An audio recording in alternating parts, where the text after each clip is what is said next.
I'm back on Harley Street with Zoe Clews, who's a hypnotherapist, and we had previously had a fascinating discussion about how hypnotherapy works on all kinds of things, from phobias to pain management to anxiety and depression, addictions, self-esteem. I mean, just so many things that I honestly, for one, I had no idea that hypnotherapy could do that much. And Zoe herself specialises in anxiety, depression, and self-esteem. Yes, and complex trauma. And trauma, and obviously post-traumatic stress disorder. Yes. So, and Zoe had mentioned something very interesting to me, because obviously we're living in quite challenging times, and people have been through a lot of stuff, and anxiety levels and trauma has increased, I would imagine. And Zoe was talking to me about a phrase that I'm not familiar with, so we'll get to it. You talk me through it in your own way, but you mentioned to me post-traumatic growth. Yes. Which my understanding is it's a positive way of dealing with all the stress and the things that happen to you so that you come out stronger? Yeah, it's like a byproduct of, because when we go through anything understandably devastating, shocking, poleaxing, difficult, painful, especially if there's a series of those events, and I always define trauma as sort of an unwanted, unexpected experience, really.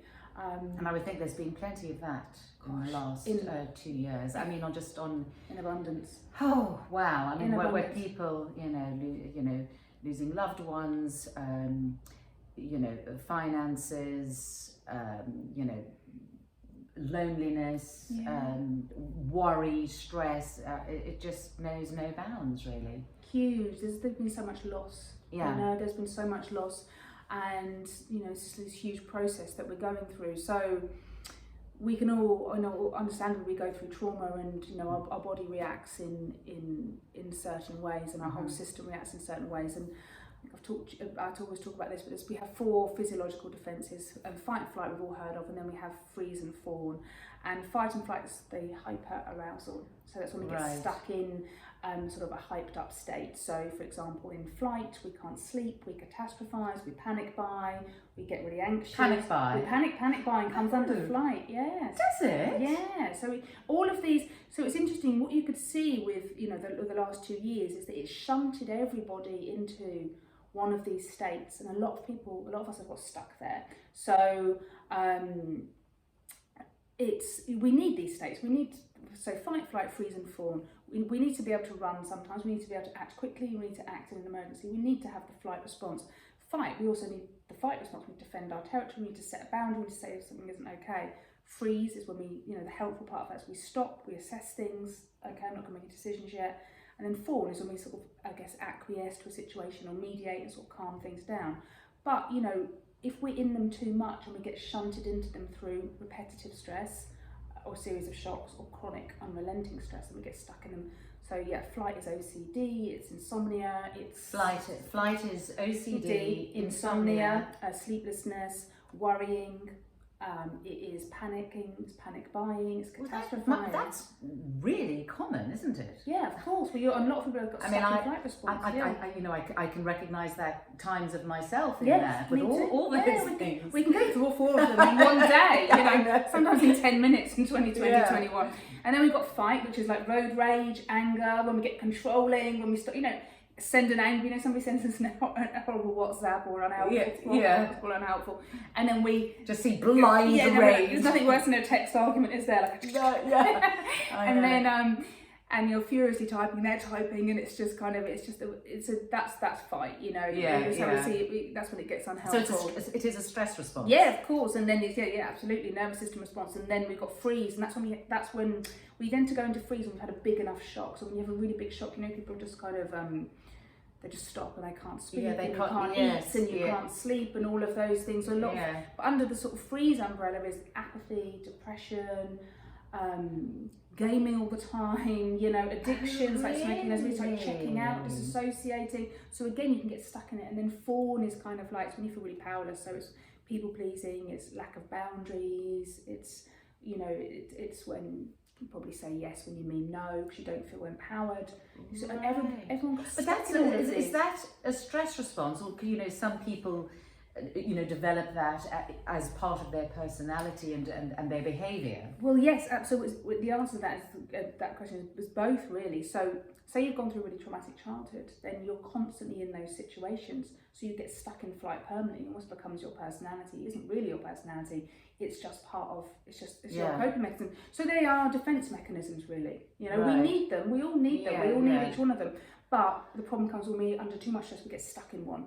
Yeah. So post-traumatic stress, we all know about the post-traumatic PTSD, nightmares, sleeplessness, anger, drinking. So all of these how common is it? Because I used to think that returning soldiers had post-traumatic stress disorder, but and I guess if you've had a really major event in your life, you could have it. But is it more common than we think? I think it's so much more common than we think. And how do you know if you've got it? Well, I think, first of all, in terms of how much more common is it, I think a lot of people have probably got more people who've got complex PTSD from childhood than is sort of really talked about or known about. How do you know if you've got it? There's so many signs. Sometimes people might just get triggered by certain things, like we talk, like a phobia.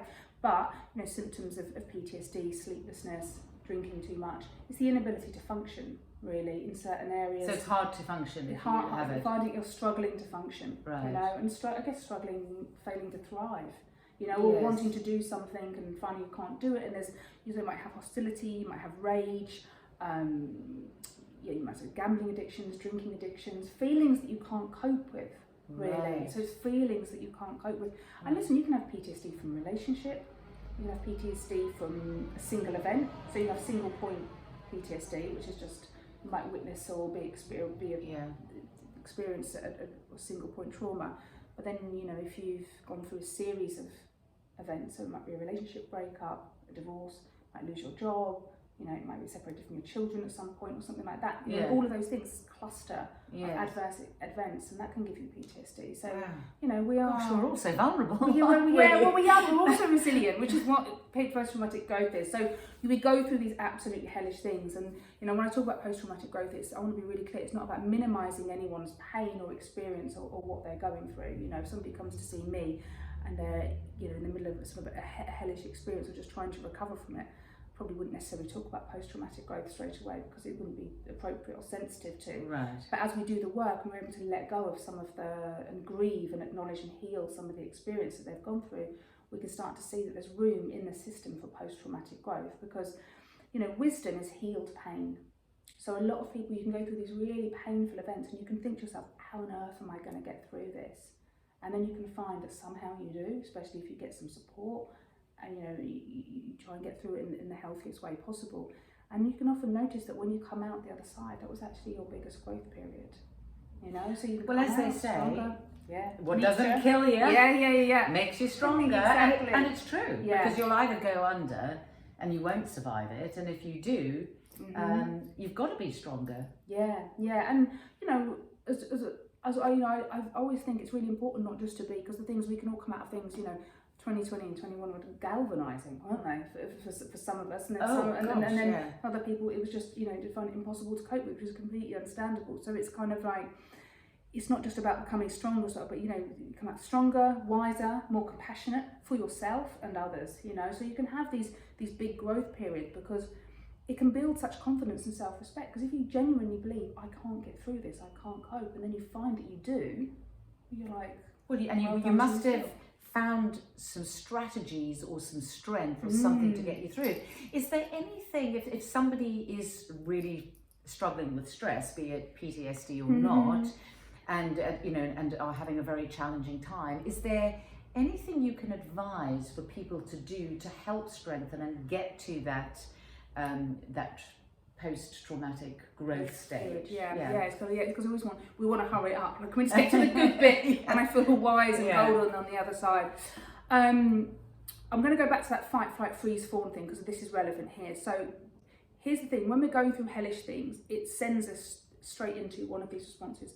And if it's particularly hellish, then we often go straight into the freeze response. And in freeze, Your inner voice will tell you, this is it, you'll never be okay again, your life is over, everything is irrevocably changed in a negative way. The inner narrative will be very, very negative. Right. And when you're in the freeze response, when you're in one of these responses, they sort of convince you to stay there. The most important thing is to not believe that inner voice. It's not to say that you're minimizing or saying that any of the stuff's happening to you, what you're going through isn't true. More that it is really important not to believe that inner voice that tells you, you'll never get through this. Right. So I always say to people, there's nothing more resilient than the human spirit.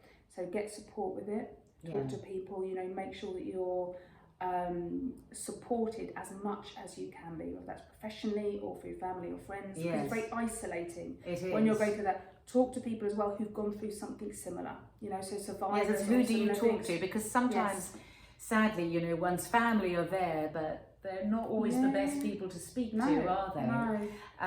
So it is fine. It's funny enough, you talk about, and I never knew that was part of the freeze response, that inner voice that I'm sure that we all have to some degree or another. The super ego. That, that tells us things and everything. And a friend of mine, actually, in America, wrote a book about that voice called Who Says? Oh, yeah. Yeah, and I, oh no, not Who Says, Says Who. Oh, great, that's even better. Says Who. Yeah. And I love that, and it's all about that inner voice. And so that's good. So don't listen to that inner voice.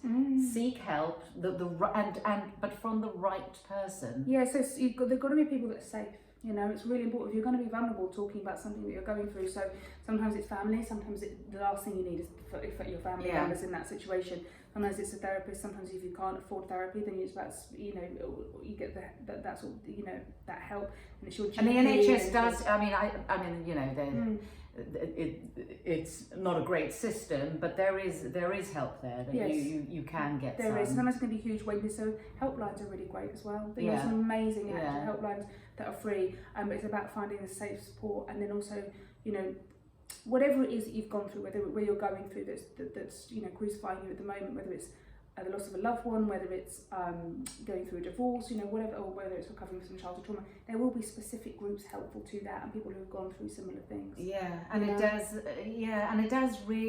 is very helpful being around people who've been through the same thing, because they're the only people who are going to understand what you're feeling. Completely, and also, the other thing as well, when we go through these awful things, we can have a lot of shame, we can have a lot of shame about it. So the antidote to shame is compassion, and the people who have gone through something similar will have nothing but compassion for you. And we're so hard on ourselves, and I know, even myself as a person, I find it quite hard to seek help sometimes, or to admit anything. I sort of it's hard. I get you become quite stoical, don't you? You do. You I can do my own. I don't need anybody. I can do this. So and it's important to recognise that that's not always the best thing. Yeah, and there's the thing. I've been a hypnotherapist for 19 years, but I get stuck on things, and I'm like, I can't, because we're seeing from here, but there's always someone that's over there that can see this bit. We've all got blind spots, no matter how accomplished or resilient or any of those things that we are, and it's there's nothing wrong. It's really important it's actually a strength admitting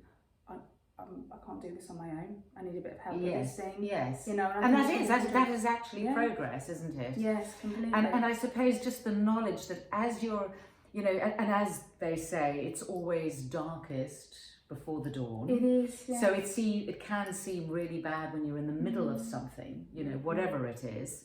But that as you're getting through it, every day you get through, and every section you get through, you're actually a little bit stronger than you were before, and you can do it. Yeah, you can. And there's this thing they talk about, I know this is a cliched phrase, but this too shall pass, and it's like, might pass like a kidney stone. It will pass, but it's I'm being really kind with yourself about your progress, because you have to recover from it. Recovery isn't like a linear sense, or whatever it is, if it's illness, divorce, heartbreak, whatever that thing is, or an emotional issue like anxiety, depression, a really bad period of depression. Allow yourself time to recover, and let it take all the pressure off yourself. Yes, that's important actually, because we do put so much pressure on ourselves, and if we've got family we have to take care of, or we're working, and we all, sometimes you need to step back and say, I can't. I'm going to rest. I'm going to take some time out, and if you need that time out, That's okay. You've got to, because you can't pour from an empty cup. And the thing is, exactly. sometimes, you know, I have a lot of clients and they really struggle to put themselves first, and they've got families, got a lot of people depending on, a lot of responsibility. And I say you're going to have to sell it to yourself like this. Do a bit of a hack on your own subconscious, because they might have had a lot of conditioning around, oh no, you're going to put everyone before you. I'm going to say, if you don't put yourself first, then you're not going to have anything to give to any of these other people. So we have to sell it to them like that. Do you see what I mean? So they can always do a bit of a double bluff on their own subconscious, because their conditioning is so strong, you know.